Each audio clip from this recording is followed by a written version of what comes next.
Salut à tous, salut tout le monde. Bon, petit avant-match spécial aujourd'hui. Et pourquoi? Parce que je suis pas tout seul. Je suis avec un inconnu qui s'appelle Jules. Bon, pour ceux qui me connaissent, c'est pas un inconnu. Pour certains, c'est Jules, pour d'autres, c'est Jules Papigone. Mais pour moi, c'est papa. C'est mon père. Voilà, pour ceux qui le connaissent, petite ressemblance. Léger. Papa, t'as un truc, voilà, légère. T'as un truc, voilà, tu peux te présenter, hein. Vas-y, hein. Ah ben oui, moi, je m'appelle Jules, je suis le papa de Julien. Et donc, supporter de Lyon, je suis un gosse né à la Croix-Rousse. Donc voilà, je Ouais. profite, je te remercie de m'avoir invité sur ta chaîne pour parler de Lyon-Bordeaux. Et j'en profite pour remercier un peu les personnes qui mettent des petits commentaires, des petits messages sur tes vidéos et sur Lyon Live TV, là. Notamment, je pense à Manuel, je pense à Anne, je pense à Nazim. Voilà, à chaque fois, le papa de Julien, parce que je suis passé une fois dans l'émission, donc ils me passent toujours le bonjour. Donc je leur rends et j'en profite. Voilà. Et c'est un peu grâce à vous qu'il est là, parce que je sais qu'on me l'a demandé plusieurs fois. Donc, bah, du coup, je le fais venir. Puis bon, il s'y connaît un peu en foot. Bon, on n'est pas toujours du même avis, donc on va voir. Et rien n'est programmé. On va parler du match. Je lui ai dit de faire sa compo. Moi, j'ai la mienne. On verra si elles sont pareilles ou pas. Ça veut rien dire. Voilà. Bon, qu'est-ce que tu as pensé du match? Parce qu'il faut savoir qu'on habite pas loin, mais on ne regarde pas les matchs ensemble. Qu'est-ce que tu as pensé du match de Saint-Étienne là? On leur a mis une sacrée correction. Ah bah oui, oui, ça a été un petit peu une leçon de football. Après, il est vrai que Saint-Étienne n'était peut-être pas au complet, mais enfin bon, après, c'est l'entraîneur qui décide de mettre Bout sur le banc, qui décide de mettre Dordain sur le banc, qui décide de mettre tous ses joueurs sur le banc. C'est son problème. Il a voulu mettre les jeunes. Un derby, ça se joue pas, ça se gagne. On l'a gagné. Terminé. On l'a gagné clair, net, précis, sans bavure, 5-0. Il n'y a pas photo. Rien Et à je foutre de suis qui était en face ou qui n'y était pas.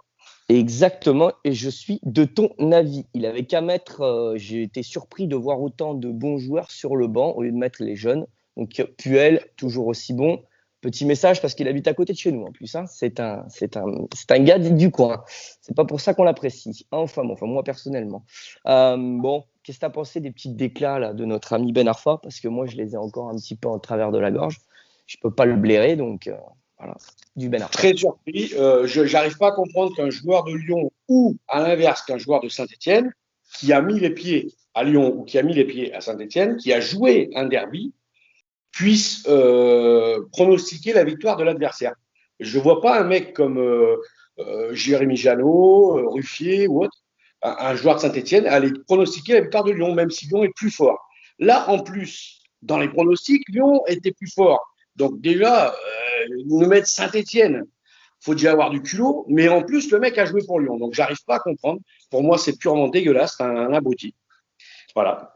Je confirme tes propos. Je peux pas, je supporte pas ce genre de petits déclats juste pour foutre la merde parce que pour moi, faut être à peu près, faut être sacrément aveugle pour pronostiquer une victoire de Saint-Étienne, surtout quand Saint-Étienne arrive avec une équipe bien amoindrie comme ils ont été. C'était juste pour faire chier à mes yeux. Il va bien lancer le derby. Il a du bol qu'il n'y ait pas les supporters dans les tribunes parce que je pense qu'il se serait fait sacrément siffler notre Ben Arfa. Voilà. Bon, on va parler du match de Bordeaux, justement.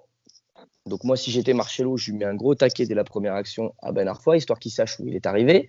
Bon, tu vas nous donner ta compo. Moi, je donnerai la mienne. On verra si c'est la même. Quel schéma de jeu tu veux, comment tu veux que ça joue.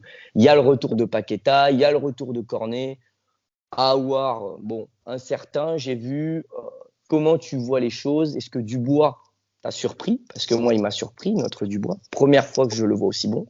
Dis-moi ton petit schéma de jeu et ta compo papa. Alors, moi, mon schéma de jeu, je jouerai en 4-3-3 puisque c'est comme ça qu'on gagne. Donc, a priori, il ne faut pas changer. Je mettrai Anthony Lopez.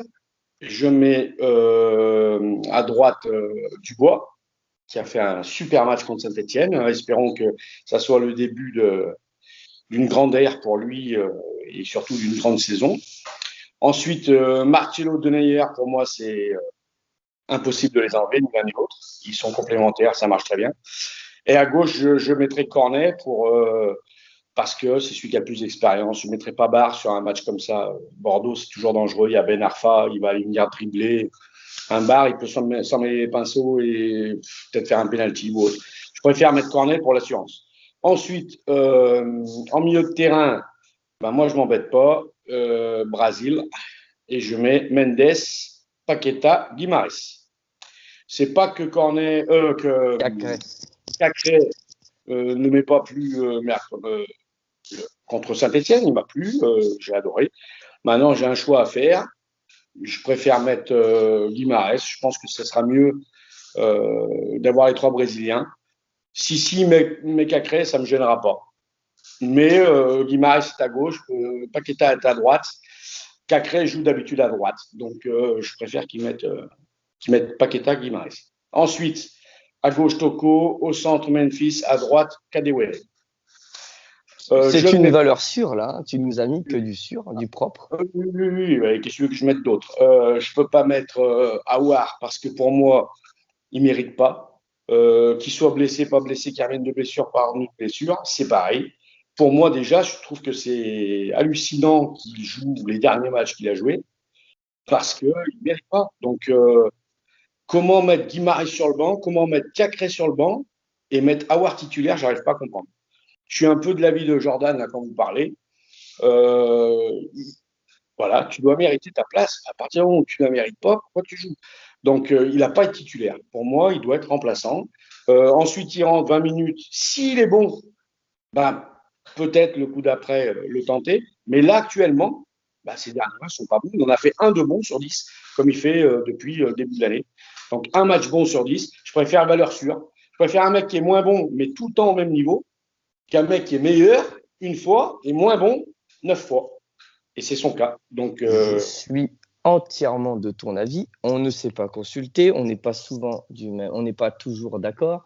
Oui, Cacré, on aurait pu mettre Cacré, mais moi aussi je suis un petit peu du Brésil. Bon, mais Cacré démérite pas. Ce serait même dur pour lui de se retrouver sur le banc vu de ses prestations qui sont toujours très bonnes. Moi, ce qui me dérange, oui, c'est Aouar. D'ailleurs, je lui tape un peu dessus depuis quelques temps, mais bon. En même temps, il n'est pas au niveau. Pour moi, dans la hiérarchie, c'est le moins bon des milieux. Donc, c'est pour dire. Je suis complètement de ton avis. J'aurais fait, pour ceux qui me connaissent, la même compo. J'aurais rien bougé. C'est exactement la compo que j'aurais fait. Dubois, parce qu'il a fait un super match contre Saint-Étienne. Et le truc où j'aurais pu éviter, j'aurais peut-être mis Barre à la place de Cornet, mais non. J'aurais fait comme toi. Cornet, je l'aurais mis titulaire. Donc, compo identique. J'espère que j'ai pas besoin de revenir d'ailleurs par-dessus ta compo. Je trouve qu'elle est très bonne. Je suis entièrement de ton avis pour Aouar. Donc, on n'avait rien calculé, mais comme quoi, t'es pas mon papa pour rien. Donc voilà. Un truc, c'est je vous ai trouvé un peu dur avec Toko et dans une moindre mesure avec De Siglio sur le match de Saint-Etienne parce que malgré tout, on est 5-0, on n'a pas été en danger. Ils n'ont pas fait un si mauvais match. Toko a eu des soucis familiaux. Il s'est donné. Alors, il s'est coupé, mais il s'est donné, il aurait pu marquer. S'il marque, on ne dit pas qu'il a fait un mauvais match. Ensuite, De Siglio, il n'a pas été ridicule. Ça a été le moins bon, c'est clair, des 11, mais il n'est pas en dessous de la moyenne. Je les ai notés. Je les ai mis dans mes flops, mais je les ai notés 7 sur 10 sur Lyon Fan TV. Voilà. Ils n'ont pas été mauvais. D'ailleurs, j'embrasse mes compères de Lyon Fan TV. Moi, je les ai pas. Ma plus mauvaise note, je crois que ça doit être 6 ou 7. Donc, j'ai noté tout le monde plus que correct. J'ai trouvé Deschegno mieux qu'à l'accoutumée. J'ai trouvé Toko pas mauvais non plus, même si j'ai trouvé que c'était le plus faible de devant. Voilà. Après, j'espère retrouver le Toko du début de saison qui était quand même décisif. Je le trouve moins bon depuis ce début de saison, tout comme je trouvais moins bon Paqueta, mais bon, qui restait quand même sur du très haut niveau, et Mendes, que je trouvais très très bon au dernier match. Donc bon, on verra. J'espère un Memphis comme depuis 3-4 matchs, parce qu'il est vraiment très bon. J'espère un Mendes au même niveau qu'au dernier match, un Dubois au même niveau. J'espère qu'il va y avoir des combinaisons. J'espère que le milieu va bien s'entendre, parce que quand le milieu s'entend bien, généralement, on écrase l'équipe d'en face. Voilà. Tu as quelque chose d'autre à dire? Pourquoi? Bah, Peut-être qu'on normalement, fera le débrief. Peut-être qu'on fera le débrief ensemble, tiens, on verra. Peut-être on qu'on fera verra. le débrief ensemble. Normalement, le match, pour moi, on devrait le gagner sans trop de soucis. Après, je me méfie, Bordeaux, ça reste Bordeaux, hein. C'est une équipe historique. C'est un peu comme Nantes, voilà, c'est des clubs. Tu sais pas pourquoi ils viennent te gagner. Bon, bah, voilà, ça peut arriver. Tu peux perdre contre Bordeaux. Normalement, si on prend les valeurs pures, on doit leur mettre 3-0, 4-0. Ça J'espère qu'on devrait va être. pas avoir un excès de confiance parce qu'on a gagné 5-0. C'est surtout nous le problème. Hein. C'est pas eux. Eux, ils peuvent se mettre au meilleur niveau. Sinon, on joue bien. Il reste sur 3 victoires d'affilée. Hein. Il reste sur 3 victoires d'affilée. Après, nous, on reste sur un 5-0. Donc, je me dis que non, mais honnêtement, si nous, on joue à notre niveau, ils peuvent mettre Voilà. tous les ingrédients qu'ils veulent. Ils n'y arriveront pas. C'est à nous. C'est nous qui allons nous auto-tuer tout seuls si on ne gagne pas ce match-là. Un peu comme contre Metz où on a 26 tirs, je crois, et qu'on perd 1-0 sur les quelques actions de Metz. De Metz. Donc, voilà. Sur ce, à tous. On va finir cette vidéo. N'hésitez pas à vous abonner, à partager. Dites-moi ce que vous avez pensé de notre duo père et fils, comme dirait Elie Semoun, père et fils. N'hésitez pas à commenter. Je vous mets en lien le Twitter de Jules Papigone, de papa. Et je vous embrasse tous. Et je vous dis au débrief. Et comme dirait Bart, surtout n'oubliez jamais, l'Olympique Lyonnais, c'est une formidable raison d'être heureux.